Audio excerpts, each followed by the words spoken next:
Good morning. Mamaya pa sana ako babangon kasi napakaaga. Pero napabangon ako bigla kasi nakita ko itong comment ni Madam Marian. Sabi niya, ang comment niya sa post ko. "We, cheap mo pag pumatol ka sa Indiano.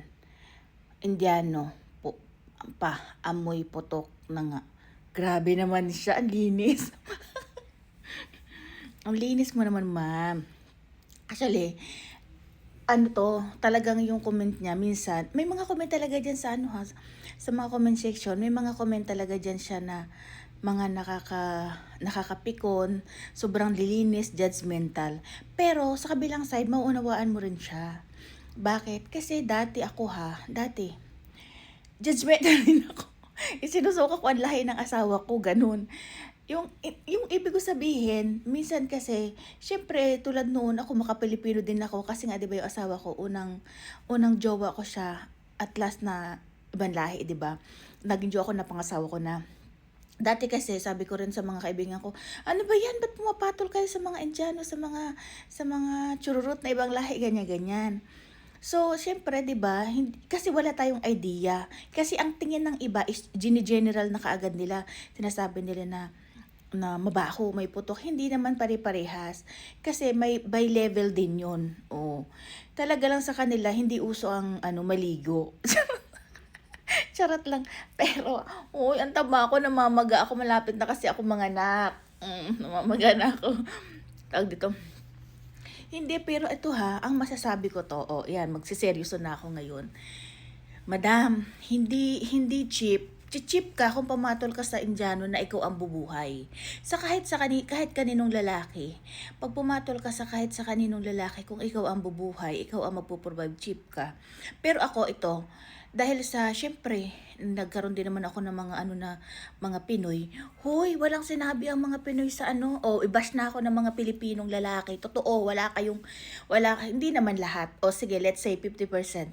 Wala kayong sinabi pag sa ibang mga lahi. Kasi kahit hindi, ang mga Indiano, good provider sila, family-oriented. Kaya lang, syempre, hindi rin lahat. Kung pipili at kukuha kayo talaga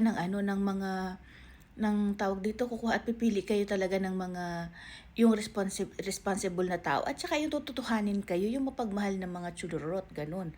Dapat ganun yung level. Kasi, hindi talaga, alam mo, yun nga sabi ko sa'yo, hindi lahat ng Indiano ay, siguro yung mga level ng mga nakikilala mo, ma'am, ay mga normal lang ng mga tao. Yung sakto lang ang pamumuhay. Pero, alam nyo ba, ang mga Indiano, Diyos ko, ano yan? Ano sa kanila ang may mga nakapagtapos sila, may mga pinag-aralan, mga business person. Talagang totoo yan. Makikita mo, ako kasi noon din, judgmental din ako eh. Makikita mo sila na sa pamilyahan kakain sila ng beef order sila, salo-salo. Pero kahit salo-salo sila, may mga ipon, magaganda ang bahay, may mga sasakyan. Hindi katulad nating Pilipino, pag pupunta sa restaurant, kanya-kanyang order, daming menu, kanya-kanyang lahat orderin pero walang bahay, walang ipon, walang sasakyan, ganun. Hindi, ito, natatawa ako, madam. Cheap ba ako?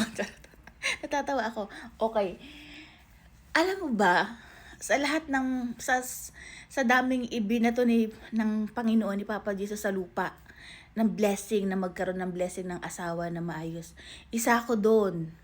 Sabihin mong cheap ako, pero grabe, maluloka ka talaga kung paano ako naging cheap. Alam mo ba, ang asawa ko ay isang doktor, ganun.